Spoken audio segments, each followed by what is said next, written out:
বরগুনার ব্যবসায়ী শামীম হত্যাকাণ্ডের প্রায় ১.৫ মাস পেরিয়ে গেলেও এখনও উদ্ধার হয়নি তার বিচ্ছিন্ন মাথা।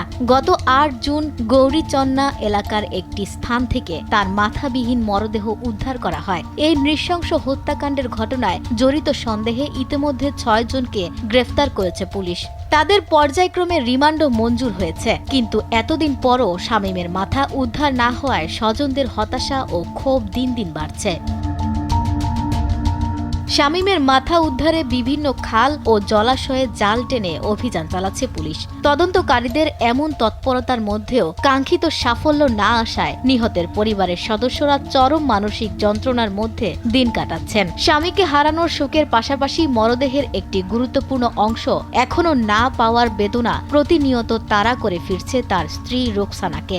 ৬ জন আসামি ধরছে প্রশাসন, সন্দেহমূলক ধরছে। আমি তো আর কেউ আসামি দিতে পারিনি। তারা বলছে যে হ্যাগুদ্দি কিছুই এখন তাই পাওয়া যায় না। তাই ১ মাসেরও বেশি হয়ে গেল প্রশাসন বলছে আমরা কাজ চালাইতেছি, কাজ চলতে আছে, আজ পান কাল পান, ৬ মাস পর পান, এর বিচার পাইবেন। তাই আজও পর্যন্ত আমার স্বামীর মাথাটা তো আমি এখন পর্যন্ত পাইলাম না, সব দেহ তো আমি সব মাটিও দিতে পারলাম না। আমি আইনের কাছে বিচার চাই, আমার স্বামীর সূক্ষ্ম বিচার জানি আমি পাই। নিহতের স্ত্রী, ছেলে, ভাই এবং স্থানীয় এলাকাবাসী দ্রুত শামীমের মাথা উদ্ধার করে ঘটনার পূর্ণ রহস্য উদ্ঘাটনের দাবি জানিয়েছেন। তাদের অভিযোগ, ঘটনার এতদিন পরও তদন্তের দৃশ্যমান অগ্রগতি না থাকায় সাধারণ মানুষের মনে নানা প্রশ্ন তৈরি হয়েছে।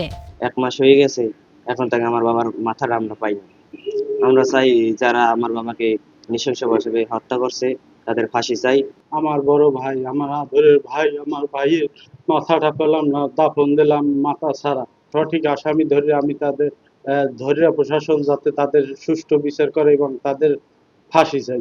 আমরা দাবি জানাই যে মাথা দ্রুত সংগ্রহ করে এবং যারা এটার প্রকৃত হত্যাকারী তাদেরকে বিচারের সম্মুখীন করা হোক। তারা যে মারছে তার শাস্তি চাই এবং তার মাথাটা দ্রুত জানি উদ্ধার করা হয়। প্রশাসন একে একে ৬ জন গ্রেপ্তার করছে, কিন্তু আসলে আমরা এটাই জানি না যে আসলে তারাই কি মূল আসামি। যে মূল আসামি তাদেরকে আইনের আওতায় নিয়েও তাদেরকে দৃষ্টান্তমূলক শাস্তি দেয়, কিন্তু যারা নিরপরাধ কাউকে যেন তারা গ্রেপ্তার করে হয়রানি না করে এবং সাধারণ মানুষকে যেন হয়রানি না করে। এ বিষয়ে বরগুনার পুলিশ সুপার মোহাম্মদ কুদরতি খুদা জানিয়েছেন, শামীমের মাথা উদ্ধারে পুলিশের অভিযান অব্যাহত রয়েছে। মামলাটির তদন্ত করছে জেলা গোয়েন্দা ডিবি পুলিশ। কিছু তথ্য আমরা পেয়েছি, পাওয়ার পরে আমরা কিন্তু ওই জলাশয়ে পুনরায় আবার তার মাথা, অর্থাৎ যে অংশটি এখনো আমরা পাইনি, ভিকটিমের মাথা উদ্ধার করবার জন্য আমরা আবার চেষ্টা করি।